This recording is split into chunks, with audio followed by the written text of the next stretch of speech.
It's a pleasure for me to introduce you to Teresa Beliveau. Teresa leads a ministry to nursing homes, of bringing the Blessed Sacrament into the nursing homes. It is a beautiful ministry of care and compassion. So Teresa, rather than me just babbling on about it, why don't you tell us about this ministry of yours? Okay. Approximately 3 or 4 years ago,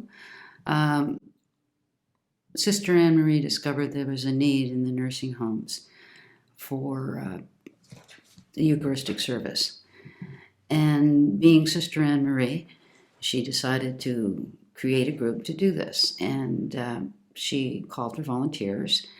And I was quite hesitant to do it because it was my first act of ministry. And I thought,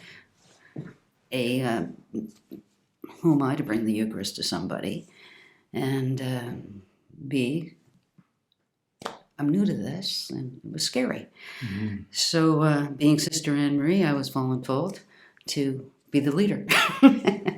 And she has that tendency. Yeah. She was very, very sweetly voluntold. Exactly. She said, you seem like a good administrator. Her. So anyway, yeah. I did it. Yeah. And it has been one of the most biggest blessings of the last 4 years for me. Yeah. On that point, when we're in ministry, we think we're offering something, and don't we just receive more in abundance? We receive more than we give. We go with the best of intentions of giving, but we receive more. Oh, for sure. Yeah. One of the comments we got frequently from some of the nursing home residents is, when we were bringing the Eucharist, is, what would we do without you? And my response was, you'd be fine. God's looking out after you. He's finding a way to get this to you, but I don't think he'd be too pleased with me.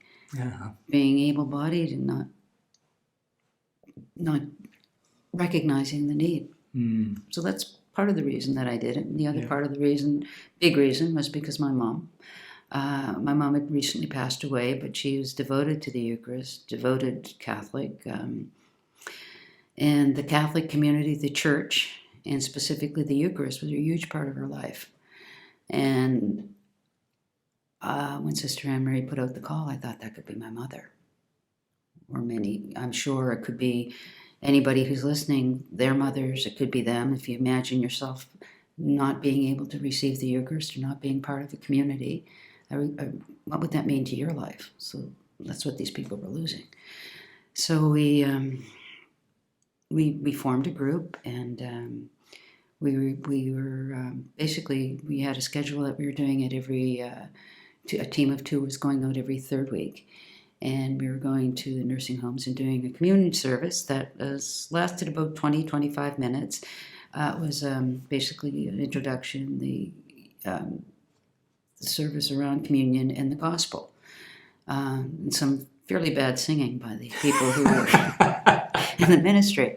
But it's everyone who's done it, everybody has done it, has been a little bit hesitant because they're feeling about being in a group or doing the prayers has been overcome within a week because of the warmth, the warmth of the people you're talking to. It's like you're sitting with a group of friends as opposed to trying to lecture to an audience because they're hungry for this. Yeah. And so the purpose why Teresa has come here today is she's few in number. The volunteers supporting this ministry are few in number. And so this is an ask.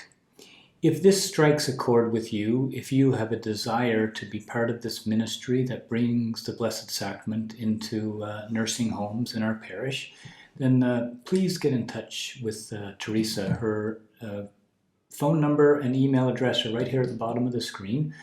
And if you're just interested in learning a little more about it, give her a call or send her an email.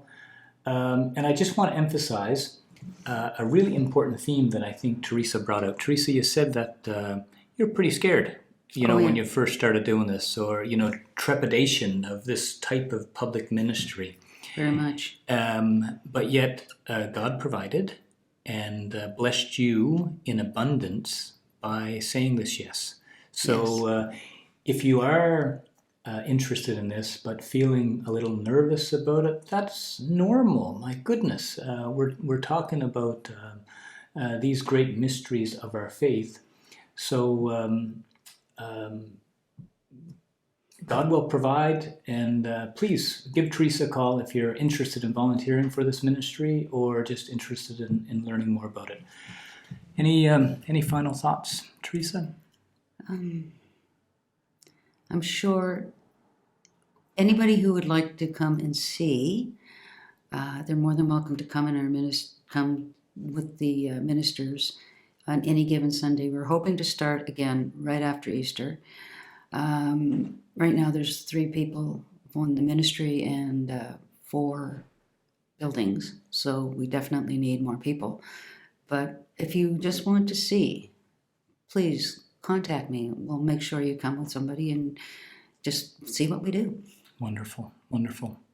Teresa, thank you for your humble, grace-filled, beautiful, important leadership in the parish. This is a huge ministry, and thank you for your leadership. God bless you. Thank you. Thank you, Sister Anne Marie. Yeah, exactly. But here you go. These are little humble laborers in the vineyard who are working behind the scenes, and it's beautiful, isn't it, how it all comes together? Yes, it is. Yeah. Thanks, Teresa. Thank you. All right. Take care. See you. Bye-bye. Hey folks, I wanted to invite you out to our next 2 weeks of our Lenten Formation series as a follow-up from Father Owen Connolly's mission this past week. Those Wednesdays are going to be March 30th and April 6th with Mass beginning at 7 o'clock and then a talk from myself following.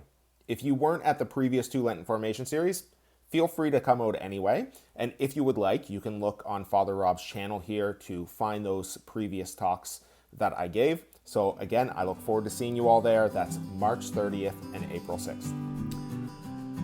Hello, dear friends. What a pleasure to be here with Phil Brown today. Phil is the chair of our Finance Council, and I asked Phil to come in and talk to us in this format about our finances from last year.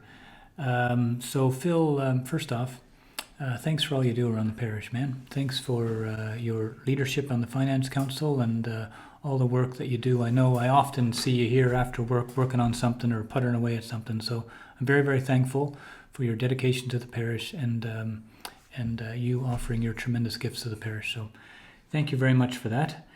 So we're about to talk finances, and I would say because we are a church, we are Christ's church, we have been called to get on with Christ's mission. And so our mission as a parish is to make disciples. It is to go into the world to be beacons of faith, hope, and love, so that we, through our witness, are able to introduce people to Jesus Christ and His church. So all of the stuff we're now about to talk about is to help us achieve that purpose. So Phil, tell me about our numbers. Tell me about this, the numbers from 2021 and what you make of it all. Well, first of all, I'd like to just say that I think this Spilling the Tea instrument that you're using is an excellent means of communication. And in this current society we live in, we depend on communication 24/7. It seems that you can get hold of your office, your family, everybody, but we don't seem to communicate well as individuals. So I think this is a great opportunity for us to be able to reach out to people and speak to them and have some kind of communication. I think that's great. The other thing is when we're talking about finances, as you know, and probably most people know, I own a construction company, and when we're looking at our finances in our company, we look at the health of the company. It really is based almost 100% on your profit margin. So if you're not making money, not making profit, then your company's probably not doing very well. But as you mentioned with the church, our main goal isn't to make money. It's to make disciples. Yes, to make disciples. So when we talk about finances and look at the numbers, I'm always kind of reluctant to give it that same kind of weight that you would give in a company because it's not the most important thing for us. Not that every company works as profit being the most important thing, but it certainly is a sign of good health in a company. So, but like a corporation, if we don't at least break even, then we run into a serious issue of deficit. And that's unfortunately part of our conversation today. So when we look at the numbers overall, they look pretty good for this year. In fact, we show a net profit of almost $59,000. However, we have received a couple of bequests that add up to about $164,000. So that kind of tips the scales to the positive, which is a good thing, and which, in my opinion, kind of speaks well to the communion of saints. I mean, we have people who are no longer with us, but are still supporting us, and that's a beautiful thing. So if we take those bequests out of the total number, it puts us down about $105,000 in our operation. Yeah, and so those figures, the $105,000 that we are in the red, I'll just pull the bequest out and talk about that for a moment. That is all sources of revenue and all sources of expenses. We have spent $105,000 more than we have taken in, and all sources of revenue include everything from envelopes, all the collections, but also rent and other ways that the parish generates revenue. So yes. $105,000 in the red. And there was, in the last couple of years, because of the pandemic, the government gave us some COVID relief, right, through wage subsidy. And in 2020, they actually we got $83,000 in wage subsidy. But last year, they changed the way it's done, and we only got about $28,000. However, it's still $28,000 that we can't count on in 2022. So again, if we add that on to the minus 105, we're now approaching minus 130. So, and I'm sorry to interrupt there a little bit. I also find it interesting that the difference in the wage subsidy 2020 over 2021 is about a decrease of $55,000. That's pretty much what the difference in our overall income was between 2020 and 21. 21 was $55,000 less than 2020, which about equates to the COVID wage subsidy. Right, and it would be good if we could go back pre-2020, yes, to compare that, just to make a more accurate picture. However, then we run into the consolidation of the parishes. That's right. Issue, which really has a big effect on our financial it sure does. History. So it's kind of hard to do. So right now, and I should mention to everybody that you will be offered a copy of this paper that we're talking about, which has all this information on it, and it will also be posted on the website in the near future.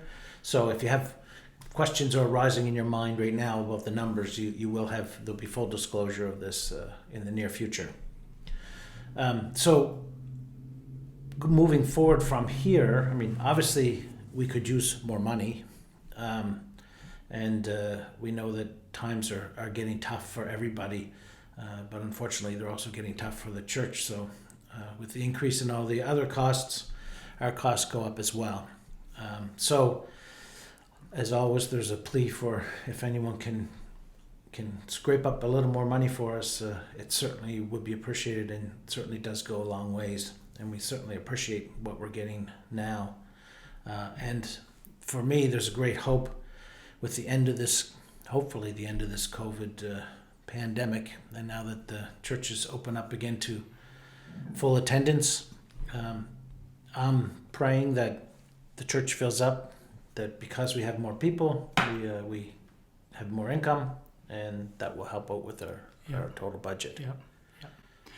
Something, Phil, we didn't discuss before we started recording this, but I think it's relevant to say. So you've heard me say that we are $105,000 in the red, but yet we have hired 3 new employees, 2 full-time, 1 half-time, and God willing, we'll be hiring another half-time employee. So in our budget for 2022, there were 3 full-time positions. So that might be 2 full-time and 2 half-time to fill those 3 positions. Why would I do that when I've just reported to you that I'm $105,000 in the red? And I think it is because we have this purpose that I mentioned, and we have an opportunity here to grow as a parish. So this is really what I hope and pray will be an investment in our future, not a cashing in on our future. That's my hope. So, and I know, we discussed this at Finance Council, and the Finance Council is unanimously supportive of this hiring plan. So, Yeah, if we can't move forward with our mission as a parish and go out and evangelize and reach people and essentially save souls, then there's not really much point in What are we any of doing? this, is there? Exactly. So important for us to focus first on our mission, focus on the community and what we need to do for them, and then we need to make the finances work to suit that. So Absolutely. that's our goal moving forward. Yeah. Okay. Amazing. Any final thoughts, Phil? Just that I'm really hoping and praying to see the big crowd coming in, and it's I sure have missed those moments when you have a sale in the hall or a community event, and all the people get around, and you have a chance to physically chat and be with people. That's we've certainly missed that in the last 2 years. Yeah, the sense of community. And I think that once, hopefully in a few months, that will start to be the norm, and we'll get back to being a real tight community again. Absolutely. Thanks, my brother. God bless you, and thanks again for all your work. My pleasure.